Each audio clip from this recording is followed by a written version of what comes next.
right, new tool update. I've been looking for one of these things here for about the last month, and I did the Home Depot thing and looked at all the Dremels, and then there's two different versions of this one that work with the batteries that I already have. One was brushed and the other one's brushless. This is the brushless one. So I'm gonna pop the thing open and see what the hell's in here. So I got one hand to work with here. This is just supposed to be a tool. All right. There that mug is. Let's look and see if there's anything else in here. There's paperwork. And yeah, it doesn't come with the little tool because the little tool's attached to it. All right, here it is.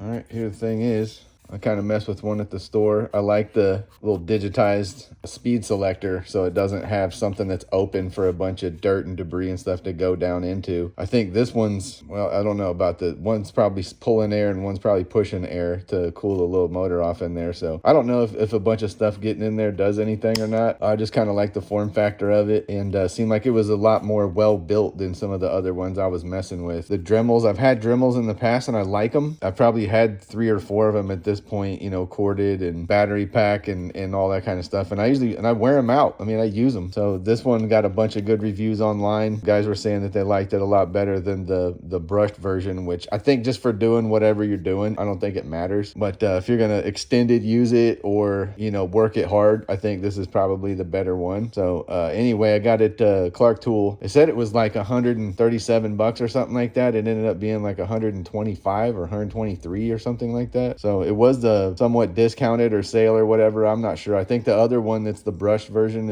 is I think it's discontinued from what I'm reading online. I mean, don't quote me because I don't know. I'm just going off of the forums and stuff that I'm reading. But anyway, I bought it specifically for this job on the intake here. As you can see, this is a magnesium manifold, and it's got surface corrosion to it where that coating layer or something is peeling away from it. So I want to use this tool to knock this stuff down, kind of like fixing a cavity, but just kind of knock this down to smooth, and then I'm going to treat it and coat it. And it's got, I don't know if you can see all of them, but it's got, and if you've watched the other videos, you've already seen all this, but you can see the little corrosion. Now I've gone in there and kind of picked at it to get as much of this like scaly stuff off as I could get. Like this one has it starting right down here, just kind of bubbling kind of a thing. So I'm going to go in there and knock this stuff down with that tool. And then I got some little carbide bits and sanding bits, and some of them are sanding wheels, some of them are carbide, some of them they're whatever. I'll use whatever I got to get the job done. And then it's got, I forgot over here, like there's this little seam, kind of a seam that's almost splitting there. Nothing's on the inside. This is just on the outside. Whatever this coating is that's on the outside has busted and come loose. Underneath the sticker there, you can't really see it, but underneath there, it's doing it. And then on the lower intake, there's a little section on there. So basically what I'm going to do is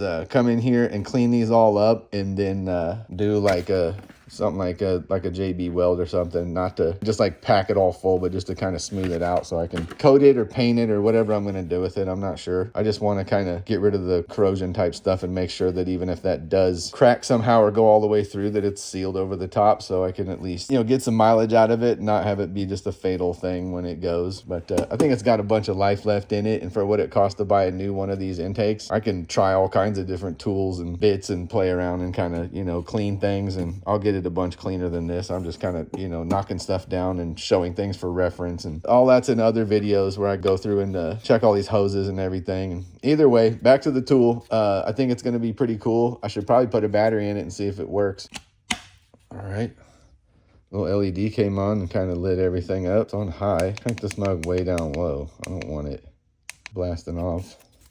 Make sure this is tightened down so it doesn't come flying off of here. All right.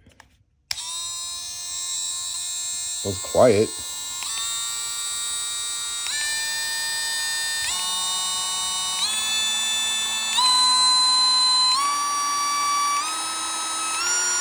It's almost musical.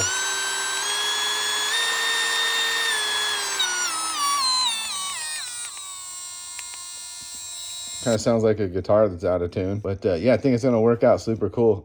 Dig the light. I like the rubbery, grippy stuff. So it's like, it's not just black plastic. It's actually something to hang on to. And I like the same thing up here where you can kind of, you know, I don't know if it's like pencil style using it, but kind of underhand and getting your hands closer to, you know, be more detailed with the bit. That's cool. Runs on batteries that I've already got. And I think it's gonna work out cool. I'll make some videos of this thing actually getting in here and tearing stuff up. So that's the goal. So on to the next one. All right, later.